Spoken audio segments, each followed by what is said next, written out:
Hello everybody, and welcome to another episode of Safari Escapes with Kelly. Today I have two wonderful people joining me, Ross Kennedy and Bryony Acutt from Africa Albida Tourism. And for those of you that don't know, this is obviously Vic Falls Safari Lodge, the Lokatula Lodges, plus Safari Club, the Suites, and of course the Boma. So hi Ross, hi Bri, thank you so much for being here. Kelly, lovely to be with you. Hello, how are you doing? Yeah, very well. Morning, Kelly, thanks very much. Thanks for having us. Thanks for joining me. It's great to see you guys. We're missing all this contact and connection between all this lockdown. It's horrible. Quite right. It's not what we do as hospitality people, is it? No, absolutely not. Wonderful. Well, I'm loving your guys' background as well. It's so fitting, obviously, being the Falls. I'm assuming you're in Harare in the office, yes? We are. Yeah. Good.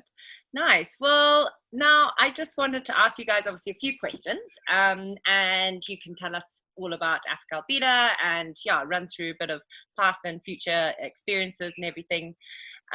Roscoe, do you want to tell us about how you guys have been through the whole lockdown and managing, obviously with Corona, the last 2 months I think have been quite tough for everybody.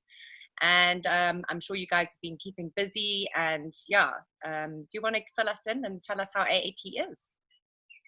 Sure, thanks, Kelly. Fortunately, we're in a relatively strong position, having come off our two best years in 28 years in 18 and 19. Oh, wow. So we're well positioned to deal with this what can only be called international catastrophe. The damage done and still to be done, sadly, is something that tourism across Africa needs to address with very clear minds. And we've been able to do that from the start. We went into lockdown and closed the business on the 28th of March. So some months gone now. But because of the preparations we made, the clear decision making we made at the beginning and continue to do now, and because of having a wonderful team of employees, who many of whom have been with us for a very long time, who understand they've come with us through good times and bad, and the same applies now. And so we've done all the right things. We've done all the recommended things. We've done the things that WTO and WHO and colleagues in Africa have given us learnings. So obviously lots of ongoing COVID-related protocols and so on, staff training, and all sorts of things on the resort that need what's called care and maintenance, whether you open or not. So an awful lot going on. Andy Khan and an old GM and the whole team have been busy.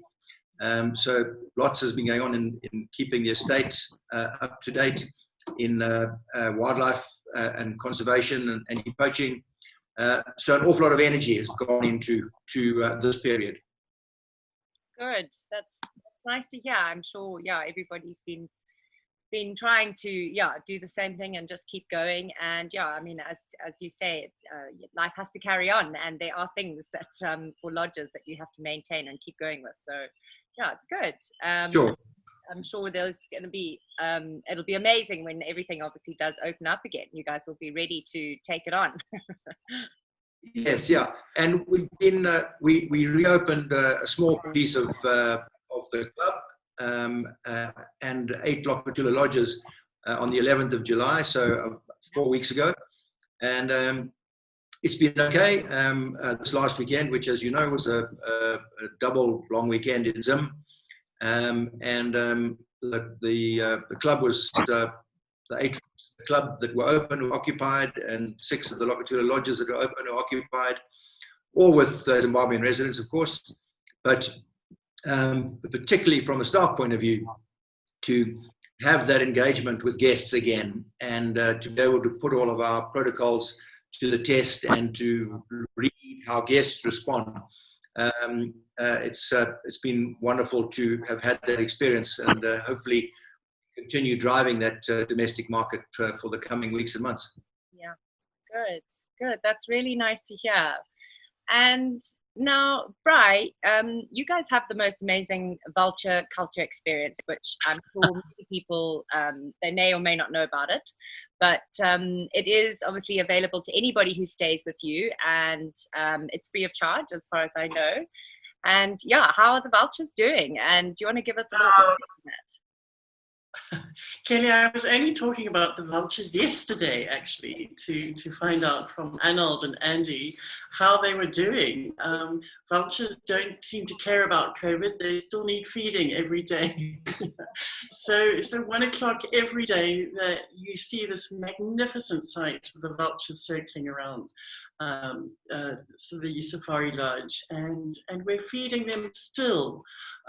It's getting a little bit difficult because, as you know, the boma is shut, but we're still out there, still looking after them.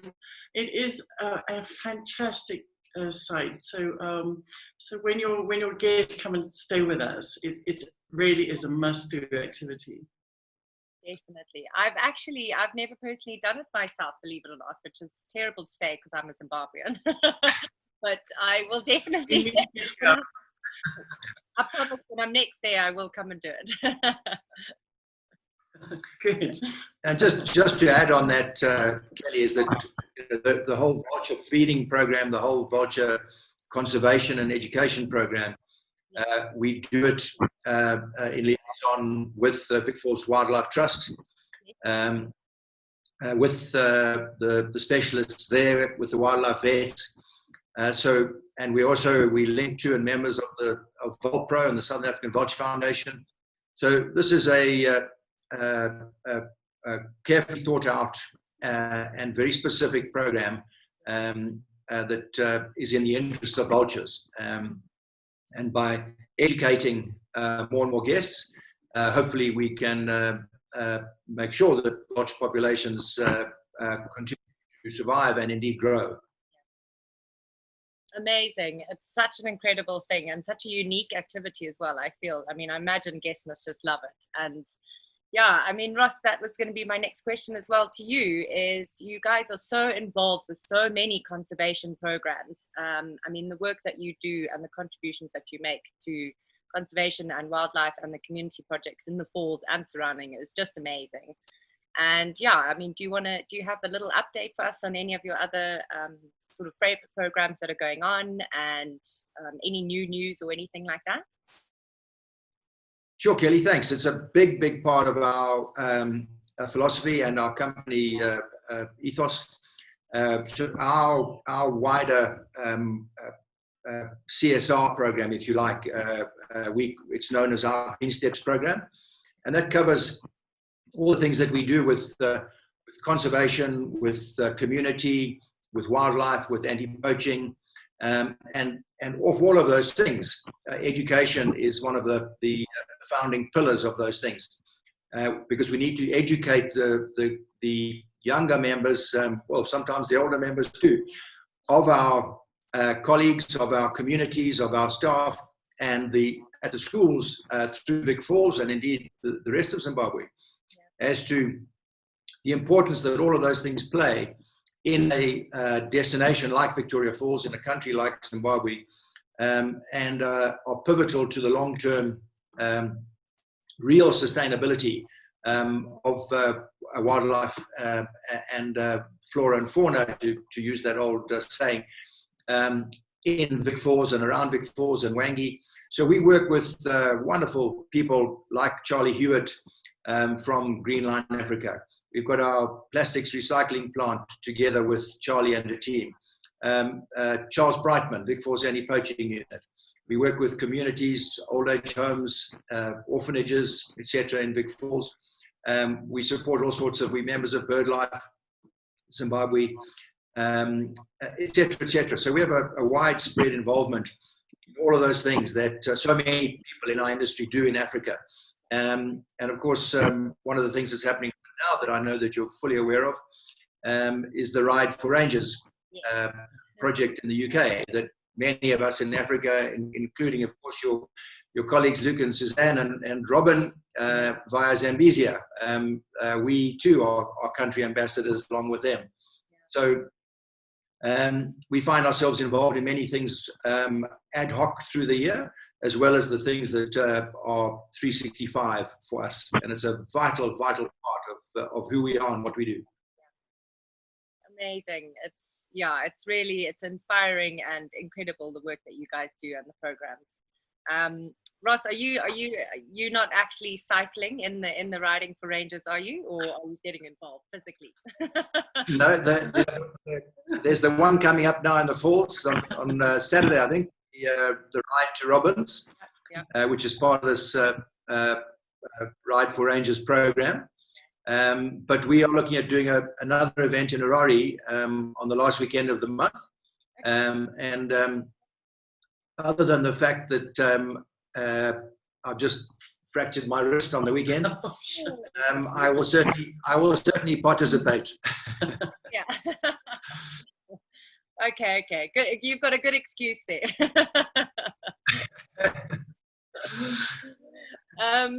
Wonderful. Now, Bri, on a slightly different note, and hopefully on a really positive note, I wanted to ask you guys on next year, on 2021. So obviously 2020, I think most of us can say it's been a pretty tough year, and one that we kind of want to look past already, even though we're not at the end of it, but we're nearing the end of it, and starting to look forward to 2021. And how are you guys looking and feeling for that? And I do hope it's positive and exciting. Thank you, Kels. Just to repeat what you just said, 2020 has been a very tough year, and toughest most of all for everybody in the tourism industry. And I feel that it's the time that we've taken to get to know who we are. It's the time to really appreciate what we've got, to look at our staff and really look at Zimbabwe as a whole. And so 2021 for us is going to be the most positive year ever. We're looking forward to welcoming everybody back to Zimbabwe, back to Victoria Falls, and of course back to our wonderful brand. Because we've got so much to offer in terms of what we have, in terms of the wide open spaces and the outdoors. Those incredible views, looking over that waterhole, it just touches everybody's hearts, and the whole privacy and the whole incredible experience that we have at Victoria Falls Safari Lodge, and the club and the suites, and of course Lokatula and the Boma. So all of those establishments are all going to be open next year. We can't wait to welcome everybody back. Because we also wanted to look at the value of people coming to stay with us, and to maybe look at maybe some long-term packages as well. Pay for, stay for 5, really get to make Victoria Falls as part of the wonderful, like a bucket list experience, or to come and really appreciate what we have. As Russ talked to you earlier on, those COVID protocols have been very much part of what we've been doing, and so those will be in place. We were very conscious of that. So that whole social distancing and making sure that we cover all those protocols are all in place now. In fact, our Zimbabwean residents are already experiencing that. Kelly, we've got such a lovely story to tell, and so we really look forward to welcoming everybody back in 2021. Absolutely. I mean, I'm sure everybody is just going to be trying to get back to traveling once having locked down for almost the whole year at this stage. And Africa should be on the top of the bucket list, because, like, as you say, the beautiful wide open spaces and the exclusivity of not being in, a crowded city somewhere. I think we're very lucky. And hopefully, I mean, it will be tough, and there's going to be new protocols, but we're all going to do the best that we can and try and stick to them. Hey, absolutely. And the other thing is that we need to, as a tourism industry, we need to be cautious of the line between the requirements and necessary protocols and truly interfering with the guests' genuine experience of being on safari, being in Africa, being at one of the 7 wonders of the world. So there's a fine balance there, and there's 2 sides to that story. There's the guests' requirements, and there's the requirement of the operator and their staff and their well-being. So that's going to be a learning for us all. But the other thing that we are seeing and reading and hearing and colleagues around the world, of course, is that what's gone on this year has changed people's attitudes to where they do business, how they do business, and sitting somewhere like, let's take Lokatula, parking there for 3 weeks, 3 hours a day doing your work with high quality Wi-Fi, etc. But otherwise being able to reconnect with time, reconnect with nature, probably reconnect with family, and regenerate, if you like. We see more and more of that coming into play. And so instead of people doing 3 or 4 trips a year, we may find people doing fewer trips, but longer trips in one place. And we see Vic Falls as a key thing for that. Yeah, absolutely. I think that sounds, yeah, you've hit the nail on the head, Russ. It sounds exactly right, and hopefully what people will be looking for. So it's amazing that that's what you guys have got to offer. So yeah, I'll take that up. I'll come stay at Lokatula for 3 weeks and do my work from there. Correct. Correct. And especially when we've completed the building of the spa too, Kelly. I think everybody who is going through this COVID time actually needs to come and have a luxurious spa treatment with us next year. Definitely. I mean, I think we're all very excited. It was such an exciting announcement, obviously, just before the lockdown, and obviously, unfortunately, it's been postponed a little, but certainly something I think that everybody is very intrigued by and can't wait for it to open. I'll be your test dummy if you want. Sure thing. Yeah, great. Yeah, sweet. Well, guys, and I also know that we've got this beautiful video that you have just recorded, which we'll play now at the end of this for everybody. But Ross, do you want to just tell us what the video is, and yeah, a little bit? So it's very, very fresh drone footage shot by one of our colleagues in Vic Falls. Once the park was opened again, it's magnificent footage of the river and the above the falls and downstream in if I can call it form, i.e. there's no activity on the river above or below stream. It's the Zambezi in all its glory, the falls in all its glory at one of its highest levels in many, many years. And it really is, for those who both know the falls and who've never seen it before, it's a magnificent, spellbinding 90 seconds of footage that certainly will engage people's imagination and emotion. No, it's absolutely beautiful, Kel. It's that whole reconnection with nature and how beautiful that Zambezi River is, and those magnificent falls. It's a must-see, I have to say. Stay tuned. Well, I'm sure it's going to make everyone very, very tempted to come and visit now. Good. Well, thanks, guys. We'll play that in a minute for everybody. But yeah, just to sign off and say thank you so much. It's been wonderful to catch up with you, and thank you for joining me. I really appreciate you taking the time. Thank you, Kelly. Thanks. Wonderful. Thanks so much. All the best to you. Thanks, guys. We'll chat soon. And to everybody else who is watching, I hope you enjoyed. And yeah, just stay tuned and watch this beautiful little video that we're about to play